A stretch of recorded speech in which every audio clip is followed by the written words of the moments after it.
যদি প্রশ্ন করা হয় বিশ্বের সবচেয়ে বড় আর শক্তিশালী মিউজিক ফ্যান্ডম কোনটি, তাহলে আমরা সবাই জানি উত্তরটা হবে বিটিএস আর্মি। কিন্তু তুমি কি জানো সম্প্রতি এই কোটি কোটি ভক্তের ফ্যান্ডমটিকে সরাসরি ক্রিমিনাল অর্গানাইজেশন বা অপরাধী সংগঠন বলে ট্যাগ দেওয়া হয়েছে। যে ফ্যান্ডমটি তাদের প্রিয় ব্যান্ডের নাম করে বিশ্বজুড়ে চ্যারিটি করে রক্তদান কর্মসূচি চালায়, তাদের গায়ে কিভাবে লাগলো এই অপরাধী সিল? তারা কি সত্যি কোনো অপরাধ করেছে নাকি এর পেছনে লুকিয়ে আছে অন্য কোনো বড় বিতর্ক? চলো আজকের এই ভিডিও থেকে বিস্তারিত জেনে নেই কেন বিটিএস ফ্যান্ডমের নাম দেওয়া হয়েছে ক্রিমিনাল অর্গানাইজেশন।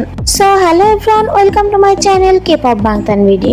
আসলে এই ঘটনাটি ঘটেছিল ব্রাজিলের এক জনপ্রিয় ইনফ্লুয়েন্সার পিয়েত্রা বার্তোলুচির একটা পোস্টকে কেন্দ্র করে। এবছর বিশ্বকাপ ফাইনালের হাফ টাইম শোয়ে বিটিএস এর পারফরমেন্স দেখে তিনি সোশ্যাল মিডিয়ায় বিটিএস সদস্যদের পোশাক ও স্টাইল নিয়ে বাজে মন্তব্য করেন। তিনি বলেন বিটিএস সদস্যরা নাকি মেলি মানে মেয়েদের মতো এবং তাদের রূপচর্চা দেখে আর পারফরমেন্স দেখে নাকি তার নিজেরই লজ্জা লেগেছে। আসলে আমি ঠিক বুঝতে পারি না মানুষের মন মানসিকতাটা ঠিক কতটা ছোট লোক হলে বিটিএস এর মতো ব্যান্ডকে নিয়েও বাজে মন্তব্য করে।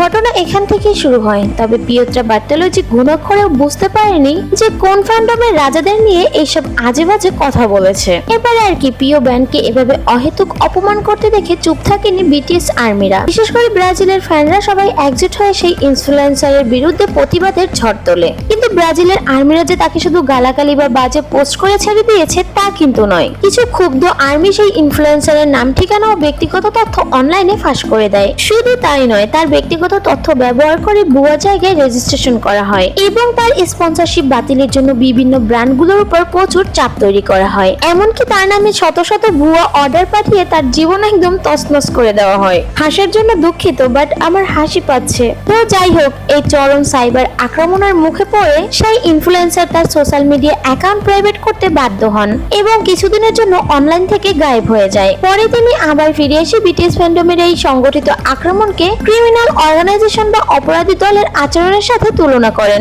বাট নামটা কিন্তু আমার কাছে সেই লাগছে, মাফিয়া মাফিয়া। তোমাদের কাছে কেমন লাগছে অবশ্যই কমেন্ট বক্সে জানিয়ে যেও। তবে কি জানো, শুধু ওই ইনফ্লুয়েন্সারই নন, এর আগেও বিভিন্ন ওয়েস্টার্ন মিডিয়া এবং বিরোধী ফ্যান্ডম গুলো দাবি করেছে যে বিটিএস আর্মিদের ক্ষমতা এতটাই বেশি যে তারা একজোট হয়ে যে কোনো মানুষের ক্যারিয়ার বা সম্মান নষ্ট করে দিতে পারে। বুঝতে হবে ভাই, ওয়ার্ল্ডের মোস্ট বিগেস্ট ফ্যান্ডম বলে কথা। বাট আমাদের আইডলরা তো কাউকে নিয়ে এভাবে বাজে মন্তব্য করে না। এমনকি আমরা আর্মিরাও কখনো কাউকে নিয়ে সহজে বাজে মন্তব্য করি না যতক্ষণ না তারা গায়ে পড়ে করতে আসে। এখন কথা হচ্ছে ভাই, সবাই কেন আমাদের গায়ে পড়তে আসে? মানে কথা আছে না যে আগুনের মধ্যে ঝাঁপ দিলে আগুনে তো পড়তেই হবে। গায়ে পড়ে লাগতে আসে আর একবার এক একটা ট্যাগ লাগিয়ে দিয়ে চলে যায়। এর আগে মনে আছে আমাদের স্নেক বলে দাবি করেছিল। আচ্ছা যাই হোক, তবে সত্যি হচ্ছে এটাই যে আইনগতভাবে কোনো দেশ বা আন্তর্জাতিক সংস্থা কখনোই বিটিএস কে অপরাধী বলে ঘোষণা করেনি। এটি ছিল মূলত এক ইনফ্লুয়েন্সারের কটূক্তি এবং তার জবাবে ভক্তদের অতিরিক্ত ক্ষোভের ফসল। আসলে কারো ব্যক্তিগত তথ্য অনলাইনে ফাঁস করা নিশ্চয়ই ঠিক কাজ নয়। তবে এটাও সত্যি যে প্রিয় ব্যান্ডের সম্মান রক্ষা করতে বিটিএস আর্মিদের মতো একতাবদ্ধ ও শক্তিশালী ফ্যান্ডম পুরো বিশ্বে আর দ্বিতীয়টি নেই।